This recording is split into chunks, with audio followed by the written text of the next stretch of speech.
असलकुम dear students, welcome to our YouTube channel nursing with Sadaf Ikram. आज हम डिस्कस करेंगे CHN का unit environment and its impact on community, section E air ventilation and housing. सबसे पहले इसके ऑब्जेक्टिव्स को रीड करते हैं। By the end of this presentation, students will be able to define ventilation, discuss the importance of air and ventilation, discuss effects of poor ventilation on health, describe the types, standards, and needs of housing, discuss effects of poor housing on health.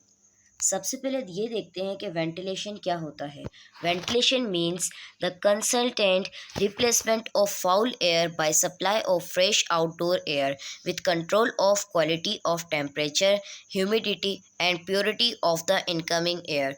Ventilation का मतलब ये होता है कि air की जो है वो कांस्टेंट रिप्लेसमेंट होती है। जो फाउल एयर होती है, फाउल एयर का मतलब ये होता है कि बैड एयर, और उसको हम पॉल्यूटेड एयर भी कहते हैं, वो क्या होती है कि रिप्लेसमेंट होती है फ्रेश आउटडोर एयर से। ठीक है, एक क्वालिटी होती है, यानी कि टेम्परेचर ऑफ क्वालिटी देखी जाती है, ह्यूमिडिटी होती है, प्योरिटी होती है इनकमिंग एयर की। The exchange of air between the lungs and the atmosphere so that oxygen can be exchanged from carbon dioxide in the alveoli। अब जो एयर जो एक्सचेंज होती है लंग्स में और एटमॉस्फेयर के दरमियान, तो जो ऑक्सीजन है वो एक्सचेंज हो जाता है कार्बन डाइऑक्साइड के साथ एल्वियोलाई में। The act of processes of ventilating और the state of being ventilated, जो वेंटिलेटिंग का जो प्रोसेस होता है, जो एक्ट होता है, वो क्या होता है कि वो एक वेंटिलेटेड स्टेट कहलाती है। ठीक है, the systemic removal and replacement of heated air, smoke and gases from a structure with cooler air. जो एक सिस्टमेटिक रिमूवल होती है, जो हीटेड एयर की रिप्लेसमेंट होती है, वो कैसे होती है कि स्मोक हो गई या कोई गैसेस हो गई, तो उनको जो स्ट्रक्चर होता है वो किसके साथ एक्सचेंज होता है, कूलर एयर के साथ। ठीक है, उसके बाद आ जाते हैं types of ventilation. There are two types of ventilation, natural ventilation, artificial ventilation. Natural ventilation क्या होता है? Fresh air enters the room through windows and doors so it replaces the foul air. This is due to, अब जो fresh air होती है वो room के अंदर इंटर होती है थ्रू किसके ज़रिए? जो विंडोज़ लगी होती हैं रूम्स में, जो डोर्स वगैरह ओपन होते हैं, तो उसकी वजह से क्या होती है, जो फाउल एयर होती है वो रिप्लेस हो जाती है और फ्रेश एयर जो है वो इंटर हो जाती है। किसकी वजह से होती है? Diffusion of gases, difference in temperature inside and outside the room and wind. अब डिफ्यूजन ऑफ गैसेस में क्या होता है? Diffusion of gases means allows the spread of smell and a lot of things quickly। For example, the smell of food and fragrance। किसी भी gas का फौरी तौर पर फैल जाना, या तो किसी फूड की स्मेल है या कोई भी फ्रेगनेंस है उसका फैल जाना। ठीक है, तो उससे क्या होता है कि आपका जो टेम्परेचर है inside and outside the room, उससे क्या होता है, उसमें डिफरेंस पैदा हो जाता है। और वाइंड, हवा के ज़रिए भी क्या होता है, जब गैसेस चेंज होती हैं किसी जगह से, अगर खुशबू आपको आ रही होगी, ठीक है, तो आपके रूम में, तो वो क्या करेगी, आपको एनवायरनमेंट चेंज कर देगी, टेम्परेचर चेंज कर देगी, inside and outside the environment change हो जाएगा। तो वो क्या होती है, डिफ्यूजन भी होती है, वाइंड के थ्रू होती है, और फिर डिफरेंस भी उसके अंदर साथ साथ होता है। उसके बाद हम देखते हैं आर्टिफिशियल वेंटिलेशन। आर्टिफिशियल वेंटिलेशन क्या होती है? It is the replacement of foul air by fresh air through some artificial means. There are three methods. अब वहाँ क्या हो रही थी, नेचुरल आर्टिफिशियल, नेचुरल में क्या हो रहा था कि जो गैसेस एक्सचेंज हो रही थी वो बाय द वाइंड हो रही थी। ठीक है, आर्टिफिशियल में क्या होता है कि इसमें जो रिप्लेसमेंट होती है फाउल एयर की फ्रेश एयर के साथ, वो कुछ आर्टिफिशियल तरीक़ों से होती है। मतलब प्रोपेलिंग फ्रेश एयर और plenum system, extraction of foul air और exhaust system, combination of both और balance system. Propelling fresh air और प्लैनम का सिस्टम मतलब ये होता है कि रूम्स वगैरह में कोई एग्जॉस्ट सिस्टम वगैरह लगाया जाता है, कोई फ़ैन वगैरह लगाया जाता है, या कोई विंडो ओपन की जाती है, आर्टिफिशियल सिस्टम जो लगाया जाता है ताकि एयर की रिप्लेसमेंट हो सके, हब्स वगैरह क्रिएट ना हो। ठीक है, तो वो होता है extraction of foul air of exhaust system. वही एग्जॉस्ट फैन वगैरह लगाए जाते हैं ताकि फाउल एयर की एक्सट्रैक्शन हो जाए, और फिर इन दोनों का कम्बिनेशन होता है, यानी कि बैलेंस सिस्टम को बरकरार रखा जाता है। अब देखें प्लैनम सिस्टम में क्या बताया जा रहा है, living work space of typical commercial building. यहाँ पे क्या हो रही है कि जो फोर्स एयर है वो रिटर्न हो रही है। ठीक है, और यहाँ से फोर्स एयर जो है वो सप्लाई हो रही है। तो ये एक प्रोसेस है, मतलब ये एक बिल्डिंग पे यहाँ पे एक प्रोसेस दिया गया है जहाँ से एयर जो है वो जहाँ से जो है वो एयर है वो रिटर्न हो रही है, और इस प्रोसेस में क्या दिया गया है कि एयर जो है वो इसको सप्लाई की जा रही है। ठीक है, तो ये क्या है, एक प्रोसेस है। That non circulating air space, यहाँ पे क्या है, एक नॉन सर्कुलेटिंग एयर स्पेस है। एयर मतलब कि जो रिटर्न एंड सप्लाई का प्रोसेस चल रहा है उसको कहते हैं हम प्लेनम सिस्टम, जो कि अक्सर बिल्डिंग वगैरह में होता है। और ये है देखें एग्जॉस्ट सिस्टम। एग्जॉस्ट सिस्टम में ये क्या है कि यहाँ पर एग्जॉस्ट फैन वगैरह यूज़ किया जाता है, या इस तरीके का एग्जॉस्ट यूज़ किया जाता है आउटसाइड एयर, रूम के बाहर इस तरीके की ओपनिंग होती है जहाँ से एयर जो है वो आउटसाइड मूव करती है। उसके बाद है advantages of air and ventilation. Advantages क्या है एयर एंड वेंटिलेशन के? Improve visibility and reduces heat level. जो विजिबिलिटी होती है उसको इम्प्रूव करती है और हीट लेवल को रिड्यूस करती है। फायर अटैक रेस्क्यू, किसी भी फायर अटैक या आग लगने के चांसेस वगैरह जो होते हैं, जो भी खतरा होता है उससे बचाती है। Fire spread control, property conservation. Fire spread control यानी कि आग को फैलने से बचाती है और प्रॉपर्टी कंजर्व होती है। इंक्रीज सर्वाइवलिटी ऑफ ट्रैप विक्टिम, किसी भी विक्टिम से या किसी भी हादसे से सर्वाइव करना, यानी कि आपकी जो सर्वाइवेबिलिटी होती है उसको बढ़ा देती है, यानी कि उनके रिस्क ऑफ विक्टिम्स को कम कर देती है, चांसेस कम हो जाते हैं। उसके बाद आ जाते हैं डिसएडवांटेजेस ऑफ इम्प्रॉपर वेंटिलेशन। अगर रूम में, हाउस में, बिल्डिंग में, फ्लैट में या किसी भी किस्म का घर है उसमें इम्प्रॉपर वेंटिलेशन है तो उसके नुकसानात क्या हैं? फायर स्प्रेड, फायर का स्प्रेड ज़्यादा होगा। एक्सेलरेटेड बर्निंग होगी। Fire fighters will be in danger. Structural integrity, ये तमाम चीज़ें क्या होंगी, उन लोगों को फेस करनी पड़ेंगी। उसके बाद आ जाते हैं effects of poor ventilation on health.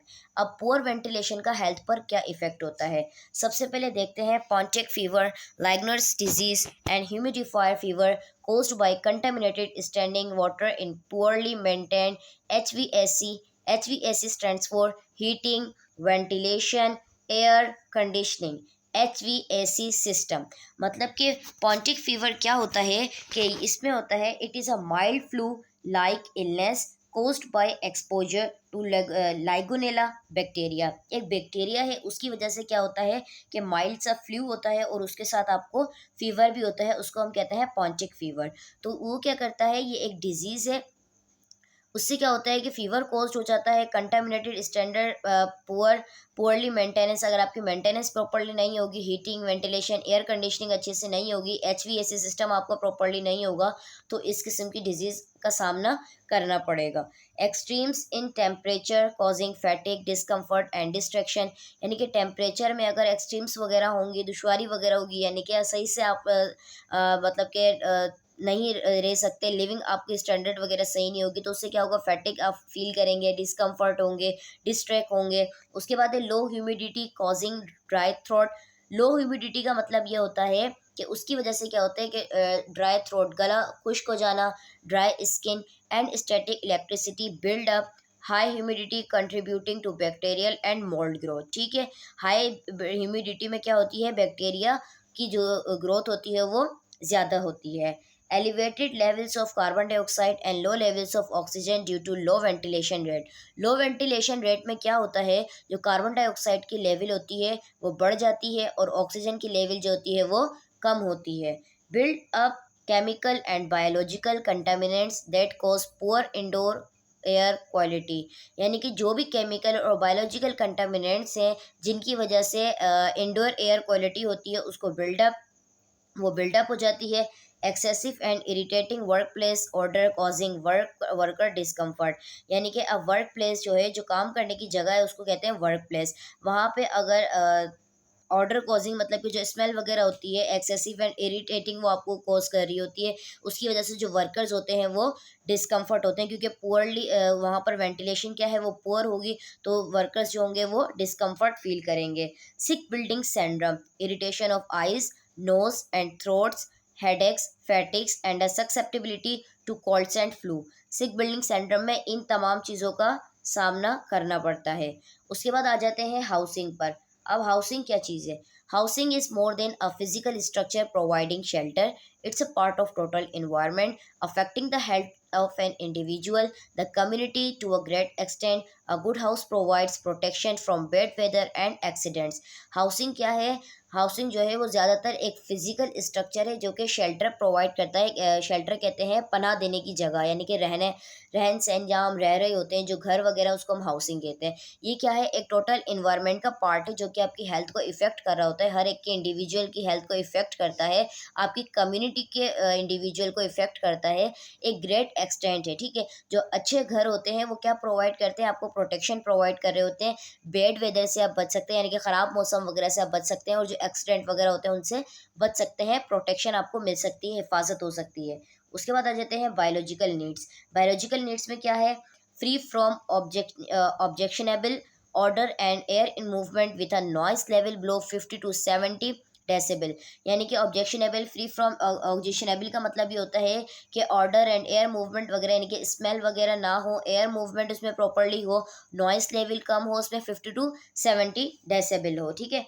Adequate light with tap water supply और tube well, it must be protected from rain sun and animal.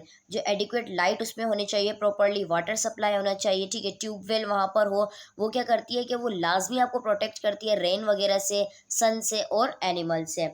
Good drainage of water, rooms should be damp proof. Rooms जो है वो डैम्प proof होने चाहिए, और water की जो drainage है वो अच्छे से होनी चाहिए। Proper place for collection of refuse and its disposable, bathroom and latrine within the reach of people in the room. Proper जो है वो प्लेस होनी चाहिए, यानी कि किसी भी किस्म के डिस्पोजेबल चीज़ें, रिफ्यूज़ वगैरह, उनकी कलेक्शन के लिए एक प्रॉपर प्लेस होनी चाहिए। वॉशरूम वगैरह जो है उनके मतलब के पीपल्स के रूम में भी वो मौजूद होनी चाहिए। उसके बाद आ जाते हैं फिजियोलॉजिकल नीड्स। फिजियोलॉजिकल नीड्स में क्या होती है? Privacy, family and community cleanness. House से क्या होता है कि प्राइवेसी मेंटेन रहती है फैमिली के साथ, और कम्युनिटी क्लीननेस भी होनी चाहिए। Satisfaction in house, good location and open space. House की जो है वो सेटिस्फेक्शन प्रॉपर्ली होनी चाहिए, यानी कि आप सेटिस्फाई हो, गुड लोकेशन, अच्छी जगह होनी चाहिए, एंड ओपन स्पेस होनी चाहिए, खुली जगह होनी चाहिए। Proper place in respect of number of person and need should be prepare, यानी कि ख़ास जगह हो, ठीक है, यानी कि वहाँ पे पर्सन्स की रेस्पेक्ट हो, और उनको जो है अच्छे से मतलब कि रेस्पेक्ट वगैरह, यानी ये कहते हैं कि इन्वायरमेंट अच्छा मिलना चाहिए, ठीक है। उसके बाद आ जाते हैं अर्बन हाउसिंग। अब अर्बन में हाउसिंग किस तरीके का होते हैं? 2/3 of the plot should be utilise for building purposes and 1/3 left over. 2/3 जो प्लॉट वगैरह होते हैं वो यूटिलाइज्ड होने चाहिए, यानी कि बिल्डिंग पर्पज़ के लिए होने चाहिए। It should be at one side elevation and access to street should be independent. एक साइड से क्या होता है वो एलिवेट होना चाहिए, और सेकंड यानी कि दूसरी तरफ से स्ट्रीट शुड बी इंडिपेंडेंट होनी चाहिए उसकी। Set back open spaces all around the houses for proper ventilation and lighting, यानी कि उसको इस तरीके सेट बैक इस तरीके से हो कि उसमें ओपन स्पेसिस हो, ठीक है, ऑल अराउंड द हाउसेस, तमाम हाउसेस के दरमियान, और प्रॉपर वेंटिलेशन होनी चाहिए, लाइटिंग होनी चाहिए। Wall should be reasonable strong of low heat capacity and weather resistance. जो वॉल्स वगैरह होते हैं वो, यानी कि दीवारें वगैरह जो हैं वो रीजनेबल हो, स्ट्रॉन्ग हो, लो हीट कैपेसिटी हो, यानी कि गर्म वगैरह ज़्यादा ना हो, और वेदर रेजिस्टेंस हो, ठीक है। Height should not be less than 10 feet, जो उसकी हाइट होती है वो 10 फीट से कम नहीं होनी चाहिए। Good size room with cupboards, remove garbage daily, water supply available all time. जो गुड साइज़ के जो रूम होते हैं, जो कपड्स के साथ होते हैं, उसमें क्या होता है कि गार्बेज जो है वो रोज़ाना रिमूव किया जाए, वाटर सप्लाई उसमें ऑल टाइम अवेलेबल होना चाहिए। Kitchen mat spread separate and have light, good water supply, sink and protected from smoke and dirt। Kitchen जो है वो सेपरेट होना चाहिए, उसमें लाइट होनी चाहिए, गुड वाटर सप्लाई होना चाहिए सिंक में, और प्रोटेक्ट करें, यानी कि स्मोक वगैरह से या डर्ट वगैरह से वो प्रोटेक्ट करें। रूरल में किस तरीके के होते हैं? Rural housing, separate kitchen with a platform, arrangement of washing utensil. जो वॉशिंग यूटेंसिल्स होते हैं, मतलब कि जो बर्तन धोने की जो जगह वगैरह होती है, उनकी जो अरेंजमेंट होती है वो अलग होती है किचन से। सैनिटरी लेट्रिन होती है। उसके बाद है विंडो और at least 10% of floor area, 10% of floor area से ज़्यादा, यानी कि विंडोज़ वगैरह वहाँ पर अवेलेबल होती हैं। Sanitary well near the house, यानी कि हाउस के करीब जो है वो सैनिटरी होती है। उसके बाद है arrangement of safe disposable of water refuse and garbage, यानी कि एक अरेंजमेंट होती है जो भी डिस्पोजेबल चीज़ें वगैरह हैं, जो रिफ्यूज़ थिंग्स वगैरह हैं, ऑब्जेक्ट्स हैं, जो गार्बेज वगैरह है, उनकी सेफली अरेंजमेंट की जाती है। House and health. House and health का मतलब क्या है? घर और सेहत। Poor ventilated, dirty and over crowd houses are responsible for various disease listed below. अब जो पुअर वेंटिलेटेड होते हैं वो क्या होते हैं, यानी कि अब छोटा घर है और ओवर क्राउडेड है, तो उसमें क्या होती है कि कुछ बीमारियां होती हैं, यानी कि respiratory common cold, TB, influenza, diphtheria, bronchitis and measles. Respiratory problems होने लग जाती हैं क्योंकि जाहिर है ऑक्सीजन लेवल कम होता है और कार्बन डाइऑक्साइड लेवल बढ़ जाता है जब लोग ज़्यादा होते हैं और घर छोटा होता है। तो क्या क्या होता है, कॉमन कोल्ड होना शुरू हो जाता है, किसी को टीबी होता है, इन्फ्लुएंजा होता है, डिप्थेरिया होता है, ब्रोंकाइटिस होता है और मीजल्स भी हो जाते हैं। उसके बाद स्किन इन्फेक्शन भी किसी को हो जाता है क्योंकि प्रॉपर्ली जब आपको ऑक्सीजन नहीं मिलेगा तो आपकी स्किन ड्राई हो जाएगी, डिहाइड्रेटेड हो जाएगी, स्कैबिस हो जाती हैं, रिंग वॉर्म्स हो जाते हैं, लेप्रोसी हो जाती है और अदर्स भी स्किन डिजीज हो सकती हैं। हाउस फ्लाइज पे क्या होता है, क्योंकि मच्छर वगैरह ज़्यादा होते हैं तो मॉस्किटोज होते हैं, रेड्स होते हैं, फ्लाइज होती हैं, तो उनकी वजह से भी क्या होती है कि डिजीज़ फैलती हैं। उसके बाद है थ्रेड वर्म। थ्रेड वर्म में क्या होता है, due to sleeping together among children.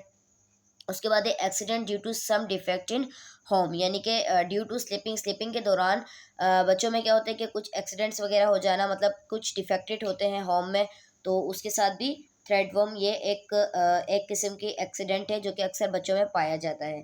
उसके बाद है ओवर क्राउडिंग। अब ओवर क्राउडिंग का मतलब क्या होता है, the degree of overcrowding can be express as the number of persons per room, यानी कि इसमें ये बताया गया है कि कितनी डिग्री होनी चाहिए, कितनी एक्सप्रेस होनी चाहिए कि पर्सनस के लिए पर रूम कितना होना चाहिए, from 1 person 50 to 70 square feet. एक पर्सन के लिए जो रूम का जो रूम डिग्री जो है वो कितना होना चाहिए, 50 से 70 फीट होना चाहिए, और 2 पर्सन के लिए कितना होना चाहिए, 90 to 100 स्क्वायर फीट। उसके बाद आ जाते हैं लाइट पर।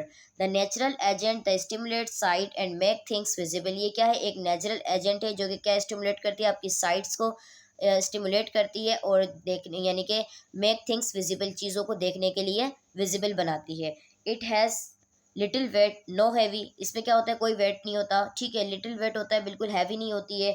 Good light is essential for efficient vision. अच्छे से देखने के लिए, प्रॉपरली देखने के लिए गुड लाइट की ज़रूरत होती है। Imperfect light is one of the cause of ill. अगर इम्परफेक्ट लाइट होगी तो वो भी एक बीमारी का सबब बन सकती है, हेल्थ एंड एक्सीडेंट हो सकता है उसकी वजह से। It can damage the eye sight and produce physical and mental discomfort. वो क्या कर सकती है, आपकी आई साइट को डैमेज कर सकती है और क्या फिजिकल एंड मेंटल डिस्कम्फर्ट भी प्रोड्यूस कर सकती है। नॉइस क्या है, नॉइस इज अनवांटेड साउंड और a sound without agreeable musical quality. Noise क्या होता है, शोर शराबा, नॉइस इज अनवांटेड साउंड है, ठीक है, यानी कि साउंड है, यानी कि उसमें एग्रेबल म्यूजिकल क्वालिटी वगैरह ना हो, वैसे ही जो नॉइस वगैरह होता है वो नॉइस कहलाता है, शोर शराबा जिसको कहते हैं। आप एक इन्वायरमेंट में रह के भी नॉइस होता है, ठीक है। सोर्सेज ऑफ साउंड, कुछ साउंड के सोर्सेज यहाँ पर हैं, जैसे एयरक्राफ्ट हो गया, इंडस्ट्रीज एंड फैक्ट्रीज हो गए, ऑटोमोबाइल्स हो गए, लाउड स्पीकर हो गए, तो ये भी क्या करते हैं, ये नॉइस क्रिएशन करते हैं। लाजमी नहीं है कि अगर आप सॉन्ग सुन रहे हैं तो वही नॉइज़ है, इन चीज़ों से भी नॉइस वगैरह क्रिएट होता है। टाइप्स ऑफ हाउसिंग की तरफ चलते हैं। डिटैच्ड हाउस कौन सा होता है, a detached house is a stand alone residential structure that does not share outside walls with another house और बिल्डिंग। डिटैच हाउस का मतलब ये होता है कि जो काफ़ी मतलब कि बड़ी जगह में एक ही घर बना हो, उसके अड़ोस पड़ोस कोई घर ना हो, उसकी दीवार जो है वो दूसरे घर की दीवार से नहीं मिली होती है, वो बिल्कुल मतलब कि अलोन रेजिडेंशियल होता है, ठीक है। इसका जो स्ट्रक्चर होता है वो अलोन रेजिडेंशियल स्ट्रक्चर होता है। This is the main point for MCQs that detach house is a stand alone residential structure, ठीक है। तो कौन से टाइप्स ऑफ हाउसिंग में आएगा, वो डिटेच हाउस टाइपिंग में आएगा। उसके बाद आ जाते हैं semi detach house. Semi detach house का मतलब क्या होता है, a house that is semi detach is one that is joint to another similar house on only one side, यानी कि वहाँ पे हमने देखा था कि वो ओनली वन साइड से अटैच था। सेमी डिटेच में क्या होता है कि वन साइड से ये दूसरे उससे भी अटैच है लेकिन एक तरफ से नहीं है। सेमी डिटेच में सिर्फ और सिर्फ वन साइड से अटैच होगा और क्या होगा कि उसी के साथ एक सिमिलर हाउस, मतलब जैसा वो है उसी के साथ सिमिलर हाउस उसी के साथ अटैच होगा, लेकिन सिर्फ वो एक तरफ से होगा, दूसरी तरफ से नहीं होगा। उसके बाद आ जाते हैं ट्रेस हाउस। ट्रेस हाउस का मतलब क्या है, a house built as a part of continuous row in a uniform style. अब ये सारे यहाँ पर जितने भी बने हैं सब एक दूसरे से मिले हुए हैं और सबकी पोजीशन जो है, मतलब कि क्वालिटी, क्वांटिटी, हाइट, वाइट सब क्या है वो बराबर है, तो कंटिन्यूअसली एक रो में है, इनको कहते हैं यूनिफॉर्म स्टाइल में। A house built as a part of continuous row in uniform style known as terraced house. This is the main point for MCQs.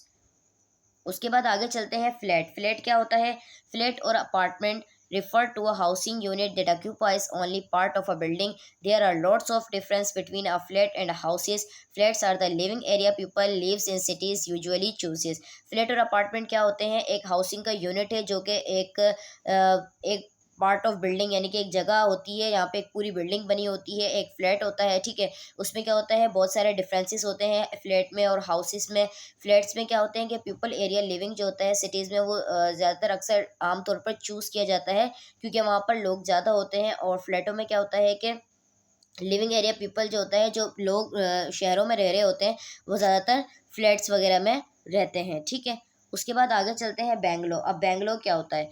A one story house with a low pitched roof, also a house having 1.5 stories and usually a front porch. इसमें bungalow में क्या होता है कि इस तरीके का bungalow पूरा बना होता है। इसमें एक लो पिच्ड रूफ होती है, ठीक है। रूफ भी इसकी मतलब कि क्लियर वगैरह नहीं होती है।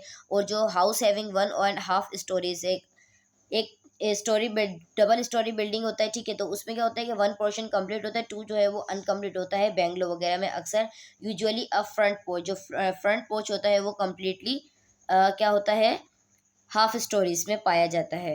उसके बाद आगे चलते हैं। अब यहाँ पर देखिए ये रूफ टाइप्स हैं।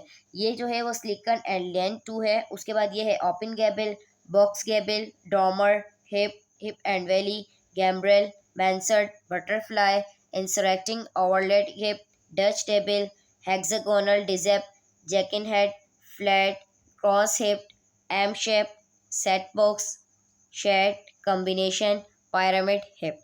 उसके बाद है standard of housing. Standard of housing क्या होना चाहिए?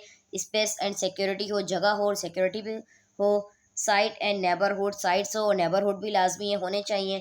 Sanitary conditions and sanitary facilities मौजूद होनी चाहिए।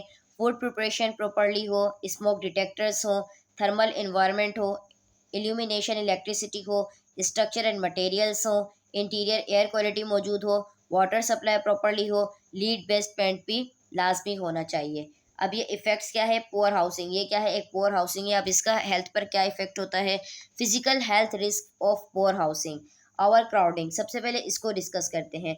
Increase risk of infection and respiratory disease, BME house holds particularly at risk. अब इसमें क्या होता है? ओवर क्राउडिंग यह होता है कि घर अगर छोटा है और अफराद जो है वो ज़्यादा हैं, ठीक है, फैमिली बड़ी है, तो उसमें क्या होता है कि रेस्पिरेटरी डिजीज़ का चांसेस होते हैं, रिस्क ऑफ इन्फेक्शन के चांसेस क्या होते हैं?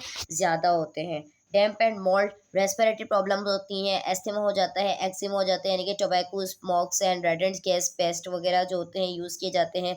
होमलेसनेस का मतलब ये होता है रूफलेस, अब उसकी छत जो है वो प्रॉपरली कवर्ड नहीं है। Problems resulting from facing the elements without protection, only use for temporary accommodation. उसको हम टेम्पररी अकोमोडेशन के लिए तो यूज़ कर सकते हैं, लेकिन वो एलिमेंट्स जो है वो विदाउट प्रोटेक्शन है, रूफ जो है उसकी प्रॉपरली कवर अप नहीं है, ठीक है। Mental health risk for poor housing, emotional issues for more than people in better areas. Emotional issues होते हैं ज़्यादातर लोगों के लिए बेहतर एरिया में। पुअर जनरल मेंटल हेल्थ, ठीक है। उसके बाद है bed wetting, poor educational attainment होती है। मेंटल एडजस्टमेंट, बच्चों में क्या होती है? मेंटल एडजस्टमेंट प्रॉपरली नहीं होती है। Relationship tensions in family, irritability, impaired of social relations, increase consultation of doctors by women for emotional symptoms, depression in women, social isolation and psychiatric disturbance among women. जो mental health का जो risk होता है ना वो poor housing पे पड़ रहा होता है, तो उसकी वजह से क्या होता है कि इमोशनल इश्यूज होते हैं लोगों में ज़्यादातर। उनकी जो मेंटल हेल्थ होती है वो पुअर होती है, सही से ग्रोथ नहीं होती है, बेड वेटिंग होती है, एजुकेशनल सिस्टम जो है वो पुअर होता है, बच्चों में मेंटल एडजस्टमेंट जो है वो कम होती है। जो रिलेशनशिप होते हैं फैमिली में उसमें क्या होती है? इरिटेबिलिटी पैदा हो जाती है और सोशल रिलेशनशिप वो है वो इम्पेयरमेंट हो जाते हैं। कंसल्टेशन जो होती है डॉक्टर से जो वुमेन के ज़रिए होती है वो बढ़ जाती है, क्योंकि वो ज़्यादातर अपने जो कंसर्न्स वगैरह होते हैं वो डॉक्टर से कंसर्न कर रहे होते हैं, जैसे कि इमोशनल सिम्टम्स के लिए डिप्रेशन होने लग जाता है वुमेंस में, उनको सोशल आइसोलेशन कर जाता है, फिर साइकेट्रिक हो जाती है। उसके बाद क्या होता है कि वुमेंस के दरमियान क्या होती है? डिस्टर्बेंस पैदा होती है। तो ये थी आज की हमारी पीपीटी। अगर इससे आपको इसके रिलेटेड कोई भी क्वेश्चन है तो उसका क्वेश्चन आप कमेंट सेक्शन में पूछ सकते हैं। Thank you so much.